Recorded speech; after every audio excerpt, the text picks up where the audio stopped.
Aleluia. Queridos, eu quero te convidar hoje a abrir comigo. Abra a sua Bíblia. Estamos em pleno carnaval, né? Tá muitas vezes, olha.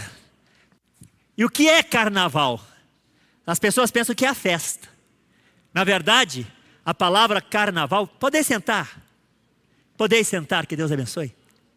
A palavra carnaval é um sentido totalmente diferente do que a maior parte das pessoas imaginam. Carnaval não é festa da carne. Eu já vi muitas pessoas falar, é a festa da carne. Na verdade, a palavra carnaval é se afastar da carne. É cogitar das coisas da carne. É não aceitar as coisas da carne. E eu quero convidar você a abrir comigo a sua Bíblia. No livro, na verdade na carta de Paulo aos Gálatas, que nos fala qual é a obra da carne, né? Das coisas que nós temos que nos afastar. Mas por que gerou-se nessa festa? Porque uma certa denominação convoca o seu povo para um tempo, né, de santidade. Logo, na verdade é a igreja, tá, gente?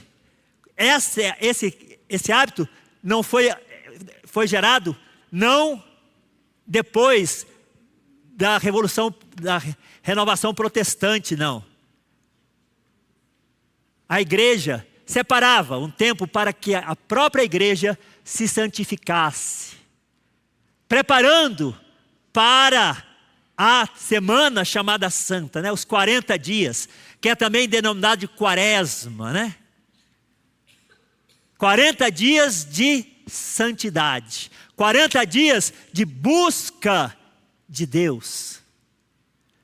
Mas o homem tem uma tendência a satisfazer a carne. E aí, eu vou ficar sem esse período de santidade, porque santificação é se separar. Amém? Se separar do pecado, se separar para Deus. É por isso que Deus nos manda, sede santos, porque eu, o Senhor, vosso Deus, sou santo. Mas há uma tendência no homem para satisfazer as paixões da carne. Então, o que fizeram? Então, antes da decretação de uma chamada se abster da carne, e tem pessoas que pensam que é para deixar de comer carne. E pessoas levam até muito sério, fazem jejum de carne, não comem carne, e então na semana chamada santa, nem imagina, carne, é por isso que o preço do peixe vai lá em cima. Não é deixar de comer carne, é deixar de satisfazer a vontade da carne. Na verdade, a vontade de pecar é se afastar das coisas do mundo e se chegar a Deus. Amém? Esse é o chamado. E aqui Paulo nos adverte, lá em Gálatas capítulo 5, versículo 16, diz, digo, porém, andai no Espírito e jamais satisfareis a concupiscência da carne. Andar no Espírito, amém, queridos? Eu e você fomos chamados para andarmos no Espírito. Vira para o teu irmão e fala assim, você foi chamado para andar no Espírito de Deus, amém? E não satisfazer a concupiscência, que é um nomezão, né? É um palavrão. Concupiscência aos desejos. é a tendência.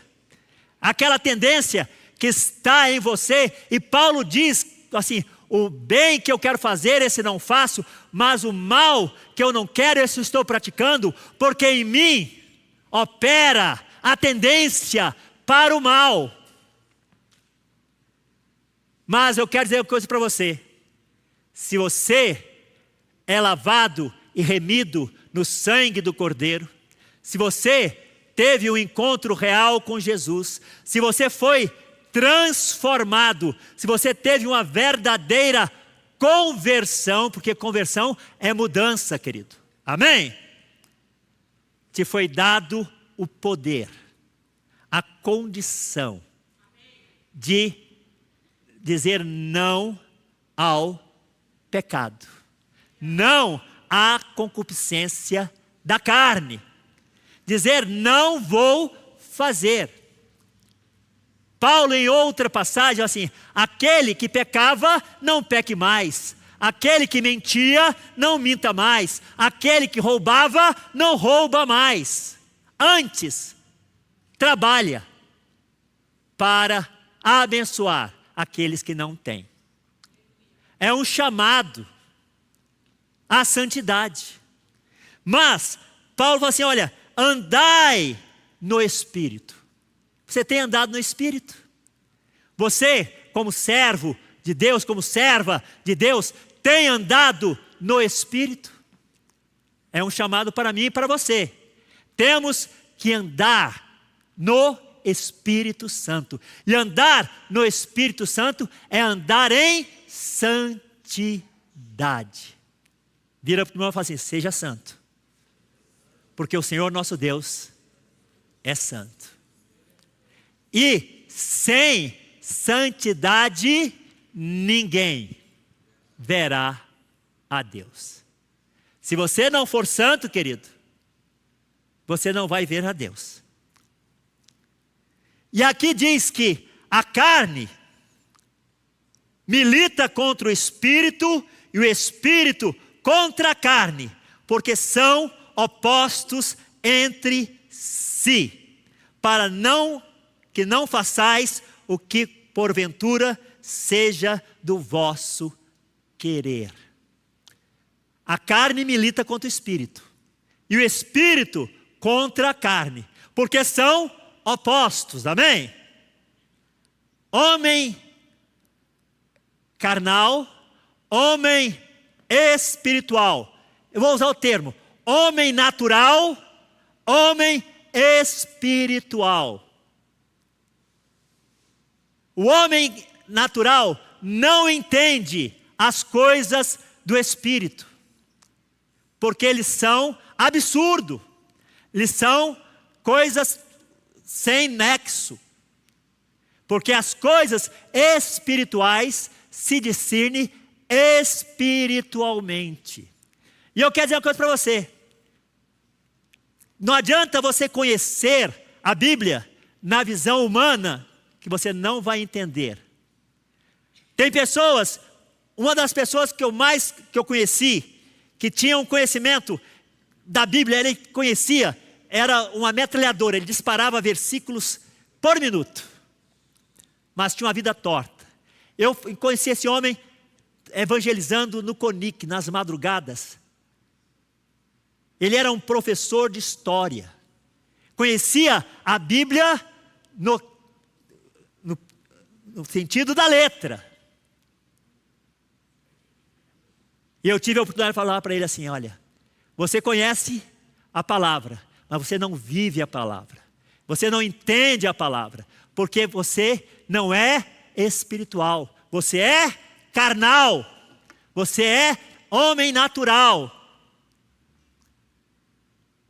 Querido, temos que andar no Espírito e não satisfazer a vontade da carne, porque a carne milita contra o Espírito e o Espírito contra a carne, porque são opostos.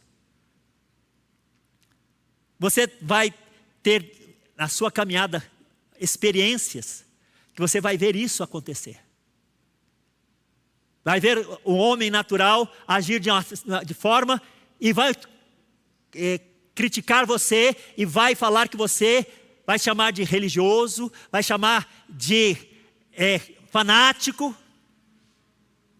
Porque o homem natural não entende as coisas de Deus, amém? Não entende o chamado à santidade. Mas eu e você fomos resgatados e fomos feitos santos, amém? Fomos feitos santos, aleluia. Outrora éramos pecadores. O escritor bíblico diz assim: outrora, no passado, éramos pecadores, mas agora somos santos, filhos do Deus vivo, amém? Quem você é? Lembra? Eu tenho falado que nós temos que definir a definição e a decisão. Eu defini. Eu sou santo. Você é santo? Posso ouvir um glória a Deus? Você definiu quem você é? Eu sou filho de Deus. E eu tomei uma decisão, aí é a tomada de decisão. Eu vou viver, andar como filho de Deus, como santo, amém? E é como eu tenho que fazer isso. Olha lá. Porque são opostos entre si, para que não façais o que porventura seja do vosso querer. Aquela tendência, né? Eu gosto muito da passagem que está lá em Gênesis, no capítulo 4, quando Deus está falando a Caim, que estava já com a intenção maligna de matar o seu irmão por inveja. Por quê? Porque Deus aceitou as primícias de Abel e rejeitou a oferta de Caim. Caim ficou indignado com aquilo. Ficou com o coração já tendencioso para fazer o mal. E é interessante que Caim sabia o que deveria fazer. Deus fala: se fizeres o que é certo, não serás aceito. Então dá a entender que ele sabia o que era certo. E ele fez o errado. É uma escolha. A vida é uma escolha. Você escolhe o bem ou escolhe o mal? Escolhe o certo ou escolhe o errado? Escolhe a bênção ou escolhe a maldição?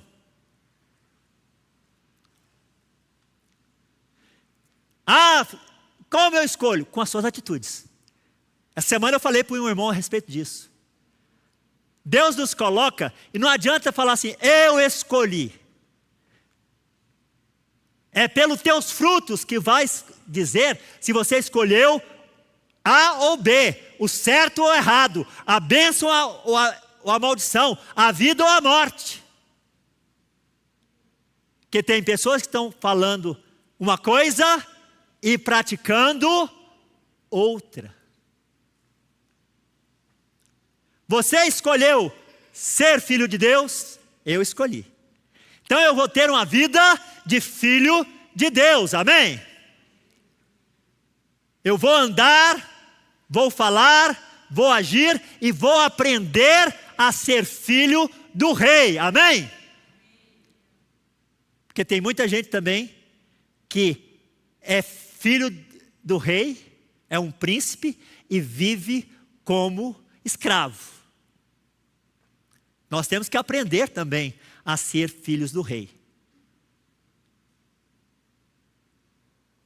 Então o que eu tenho que fazer? E aí ele fala, olha, não fazer o que seja da vosso querer. Deus falando a Caim, olha, se você fizer o que é certo, será aceito. Você foi recusado porque fez errado, fez contra o que eu determinei. Você trouxe, depois de dias, a sua oferta. Abel, das suas primícias, trouxe a sua oferta. Então as pessoas falam assim, dízimo, primícia é da lei. Não é, gente, é antes. Olha, Abel sabia que tinha que honrar a Deus. Ele escolheu o melhor cordeiro e trouxe, e Deus aceitou. Caim era lavrador e depois de dias trouxe do fruto da terra. Ele ofertou? Ofertou. Mas ele ofertou como Deus queria a oferta? Não, ele fez errado. O que ele tinha que ter feito? Opa, errei. Deus me admoestou. Arrependa. Arrependimento é mudança de atitude. Não é reconhecimento de erro. Tem pessoas que acham que arrependimento é reconhecer erro, e não é. Porque tem pessoas que reconhecem o erro e continuam nele. É o caso de Caim.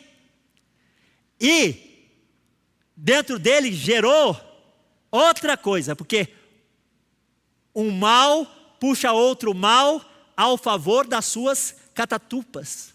Ou seja, uma queda d'água vai caindo e vai furando mais e vai caindo mais. Do erro de Caim, de não ter feito o que é certo, ele, em vez de se arrepender, de mudar de atitude, ele gerou ódio. Porque, olha, estou sendo desprezado, estou sendo condenado porque o meu irmão fez o que é certo. Então eu elimino o meu irmão, eu elimino ele. Olha o pensamento, olha aí a ação do demônio, amém? Porque tem pessoas que são demonizadas, viu, gente? Estão debaixo de ação demoníaca.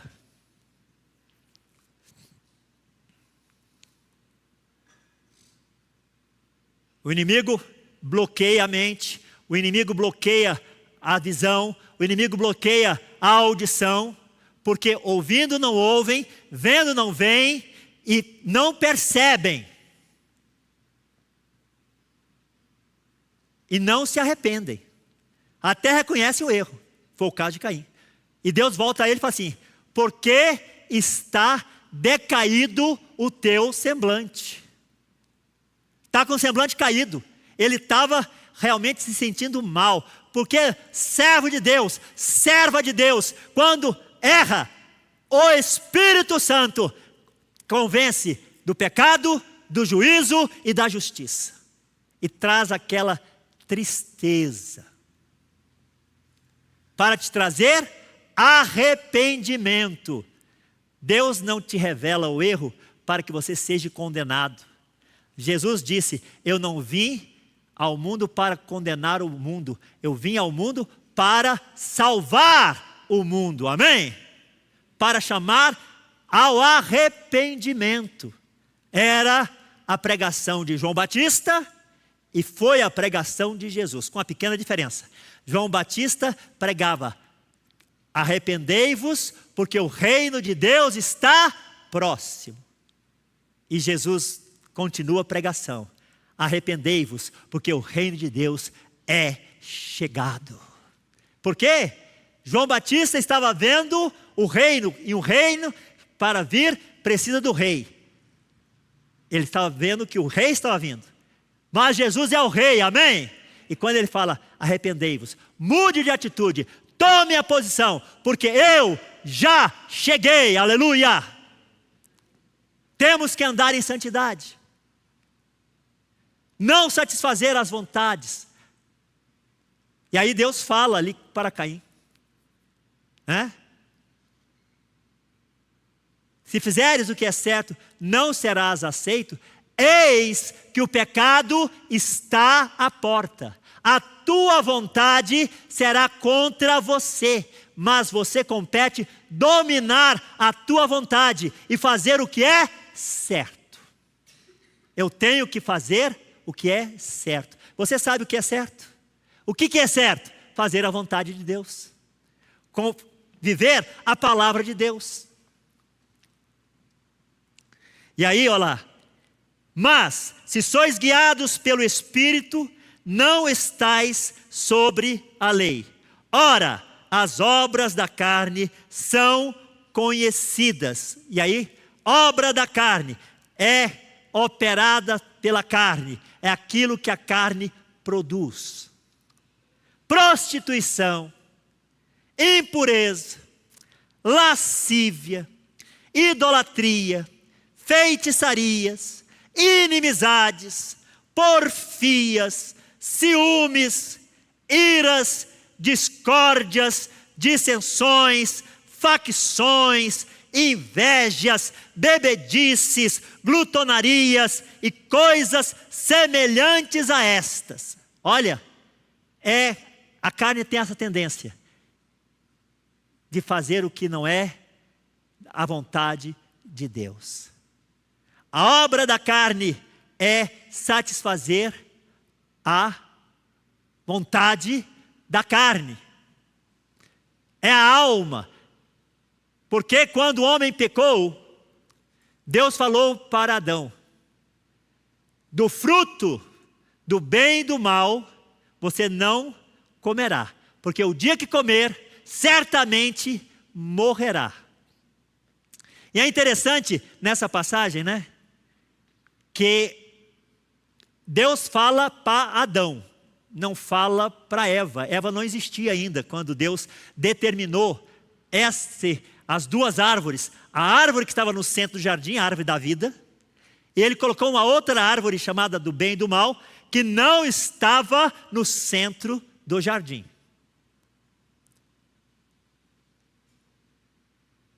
E aí, Deus fala assim: olha, quando você comer, certamente você vai morrer. E aí Deus cria Eva, e aí quem passou as orientações que Deus tinha dado, foi Deus que falou para Eva? Não, foi o homem. Aí houve o ruído de comunicação. O homem não confiou na mulher, falou assim: olha, ela vai pisar na bola, e ela vai chegar e vai comer daquele fruto. Olha, o fruto, aí o proibido, que não estava no centro, passa a ser foco. Não é verdade? Quando a coisa é proibida, ela não é desejada. Se você falar para uma criança assim: não mexe, o que ela vai fazer? Ela vai mexer. Não toca, a mão coça. Porque é a tendência. Aí o que Adão fez, falou para Eva: olha, da árvore, de todas as árvores podemos comer, com exceção da árvore do bem e do mal. A árvore da vida já tinha saído do foco. Olha, porque a árvore da vida era a que estava no centro, e a árvore da vida tem que estar no centro, amém? Porque Jesus é a árvore da vida, amém, queridos? Ele tem que estar no centro da minha vida, da minha procura, e nos foi dado acesso livre à vida eterna. Ele mesmo disse: eu vim para que tenhais vida e a tenhais em abundância. Aleluia! Ele veio para te trazer vida. Mas aí o foco ficou no bem e do mal. E olha, Adão aí falou assim: ó, não pode comer nem tocar. Ah, pastor, vai lá depois e pesquisa, você vai ver. E aí a serpente, né, mais sagaz, falou assim: é certo que não podes comer de nenhum dos frutos do jardim. E Eva falou assim: não, podemos comer de todos os frutos, com exceção do fruto do bem e do mal.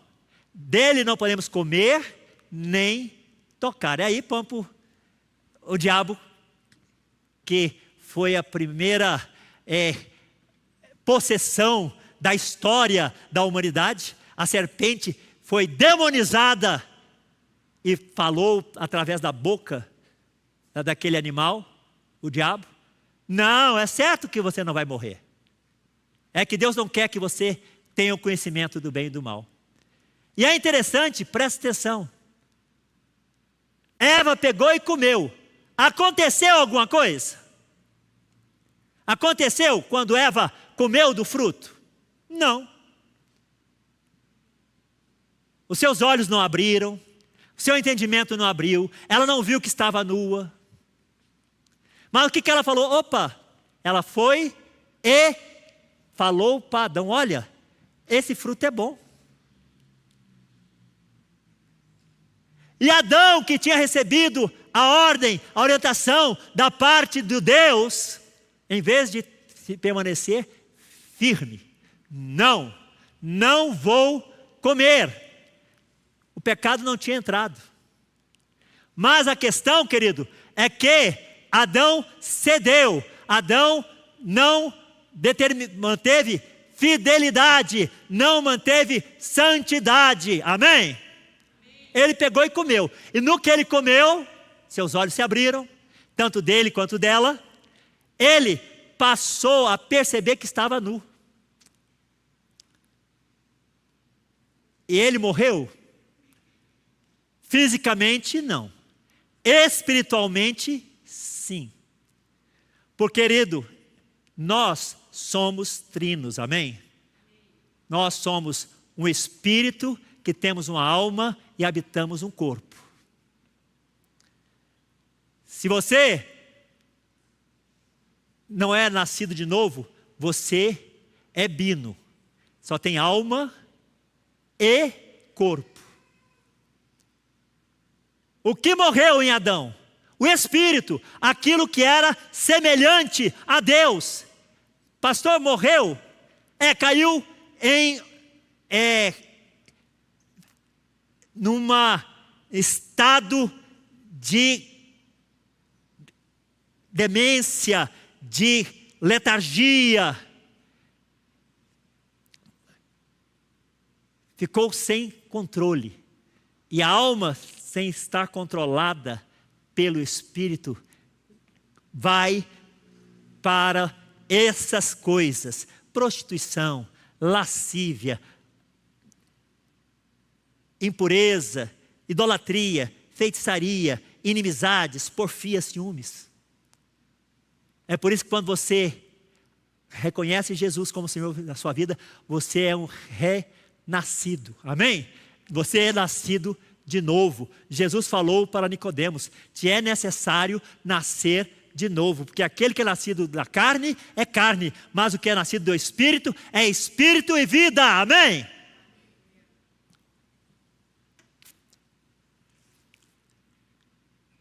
Caim escolheu não fazer o que é certo. E o que ele fez? Matou Abel. Mas aqui nós somos chamados a nos posicionarmos em santidade, fazer a vontade de Deus. Nós temos que ter inteligência espiritual. Você tem inteligência espiritual? Porque olha, tem 3 inteligências que você tem que ter. A inteligência humana, intelectual, a inteligência emocional, porque tem pessoas que têm inteligência intelectual, mas não têm inteligência emocional. Sabe o que tem que fazer? É aquela pessoa assim: não devia ter falado, mas quando vi já falei. Você já percebeu alguém falar assim? Olha, eu não devia ter feito, mas quando vi já tinha feito. Porque não teve inteligência emocional. Porque a inteligência intelectual, ela é dominada pela inteligência emocional. Mas a inteligência emocional, ela é controlada pela sua inteligência espiritual. O teu espírito controla a tua alma, que controla o teu corpo, amém? Já dizia os filósofos, mente sã, corpo são. Eu acrescento, espírito são, mente sã, corpo são. Espírito vivificado, alma controlada, corpo sadio. Aleluia! Tem muita gente que dá vazão à carne. E olha, e pecado, querido, traz enfermidade. E o que é pecado? Fazer o que não é a vontade de Deus. Mas Paulo assim, mas se sois guiados pelo Espírito, não estáis sob a lei. Ora, as obras da carne são conhecidas e são, ele vem mencionando.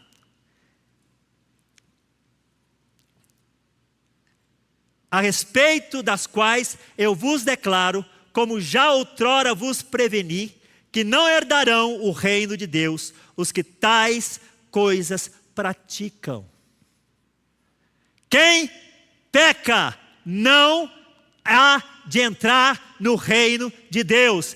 Quem dá lugar à carne, quem anda segundo a vontade da carne, não vai entrar no reino de Deus, não vai herdar as glórias celestiais. Temos que nos manter em santidade. A palavra, ela se explica ela mesma. Porque se Deus fala, sede santos, porque eu, o Senhor, sou santo, e sem a santidade ninguém me verá. Se você está em pecado, se você vive em pecado, porque na verdade, se você foi regenerado, se você é nova criatura, se você é nascido de Deus, foi te dado o poder de não pecar. Não quer dizer que você não possa pecar, mas foi te dado o poder de não pecar. É uma diferença, querido. Eu falo que é uma diferença a gente falar assim, Deus não pode, Deus não peca. Não, Deus não pode pecar. Deus não peca. Poder ele pode, mas ele é constante e ele não peca. Deus não muda. É diferente em falar assim, olha, Deus não pode mudar. Tem um assim, Deus não pode mudar. Não, ele pode. Só que ele não muda. Há uma diferença entre o não poder e não fazer. Porque se eu não posso, há uma força que me impede. E não há força maior que a de Deus, amém? Então te é dado o poder para não pecar. Isso não quer dizer que você não possa pecar. Mas o pecado do cristão, daquele que é nascido de Deus, é um ato fortuito. É uma exceção. Mas tem gente fazendo da exceção a regra e da regra a exceção. Dá para entender? Tanto faz que fala assim, somos pecadores fugindo do pecado. Não!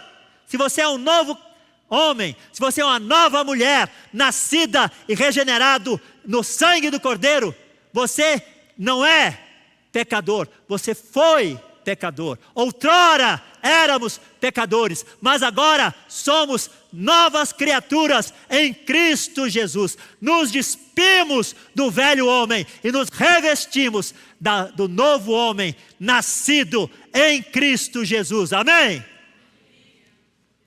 Esse é o posicionamento que eu e você, como cristãos, temos que ter. Não podemos andar em pecado. Eu gosto de 1 João capítulo 5, versículo 18, que diz, os nascidos de Deus, estes não peca, o que é nascido de Deus o guarda, e o diabo não lhe toca. Sabe, nós gostamos muito da última parte. O diabo, eu sou de Deus, o diabo não pode me tocar. E é verdade. Se você não estiver em pecado. Se você estiver em pecado, o diabo vai tocar em você. Ah, pastor, porque nós gostamos de falar assim, eu sou cristão e o diabo não me toca. E tá que leva burdoada do diabo.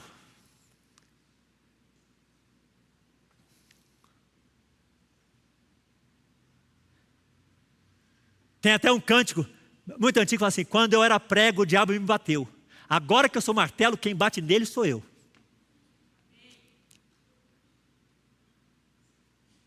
Assim, ele me bateu demais. Agora sou de Jesus, já não temo a Satanás. Mas se você, querido, tem santidade, o diabo não te toca. Verdade.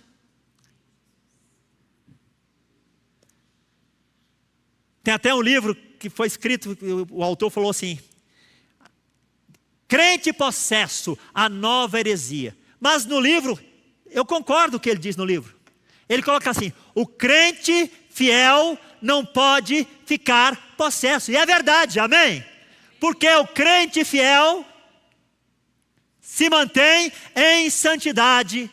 E aquele que é santo não vive no pecado, não peca. Mas se você pecar, eu falei, 1 João 5,18.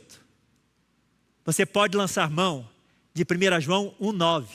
Se confessarmos os nossos pecados, Ele é fiel e justo para nos perdoar os pecados e nos purificar de toda a injustiça. Ah, escorreguei, pequei, o Espírito me constrangeu. Arrepende, querido. E arrependimento é reconhecer o erro e voltar à prática das primeiras obras. Jesus, quando está falando à igreja de Éfeso, lá em Apocalipse, no capítulo 2, no versículo 8, fala assim, tenho contra ti que abandonaste o teu primeiro amor. Arrependa-te e volta à prática das primeiras obras. Amém? Mas tem ali uma condenação. Mas se você não voltar, não se arrepender e não voltar à prática, virei a ti e removerei o teu candelabro do lugar. Candelabro é a luz, é o perder a salvação, queridos. E aí ele vem falando, Paulo aqui orientando, olha, temos que andar no Espírito, não podemos satisfazer as obras da carne.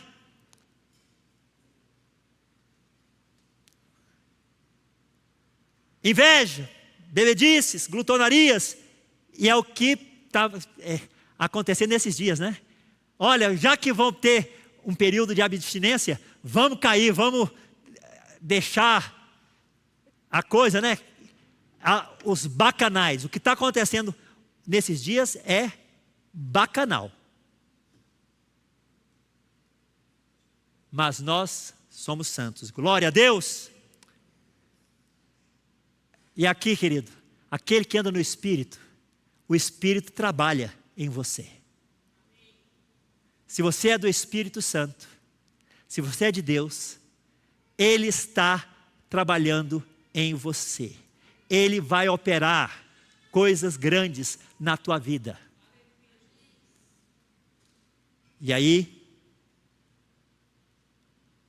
mas o fruto do Espírito é. O que é o fruto do Espírito?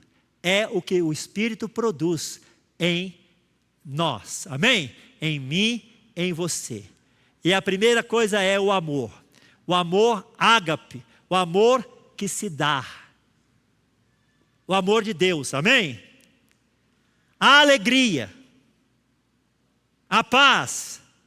A longanimidade. A benignidade. A bondade. A fidelidade. A mansidão. O domínio próprio. Tudo isso é o Espírito que produz em nós. Se você deixar, Ele vai produzir em você coisas boas.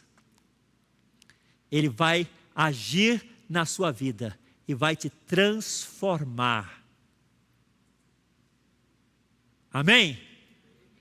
E vai te dar amor, você vai amar como Jesus nos amou. Porque essa é uma ordem. É uma ordem que nós não percebemos. Amai-vos uns aos outros como eu vos amei. Não é uma condicional. E como Jesus nos amou? Se dando por nós na cruz do Calvário. E o Espírito Santo trabalhando em nós. Quando somos regenerados, o Espírito de Deus vem e traz vida ao nosso espírito. E o nosso espírito controlado controla a nossa alma. E a nossa alma controlada traz saúde ao nosso corpo. Tem vezes que nós temos que fazer a nossa alma calar. Davi fala no Salmo número 131. De certo eu fiz calar e sossegar a minha alma. É um conceito que você vê, se Davi conseguiu, você também pode conseguir. Muitas vezes a alma está gritando, ela quer que você realize, mas você vai fazer ela calar e sossegar. E a alma que é controlada, ela fica tranquila, porque o salmista fala que é Davi, eu fiz calar e sossegar a minha alma, e ela fica como uma criança que acabou de mamar no colo de sua mãe, assim a minha alma para comigo. Quando você aprende a controlar a sua alma, ela deixa de ficar irritada, tendenciosa ao erro e se acalma. E aí isso traz saúde ao seu corpo.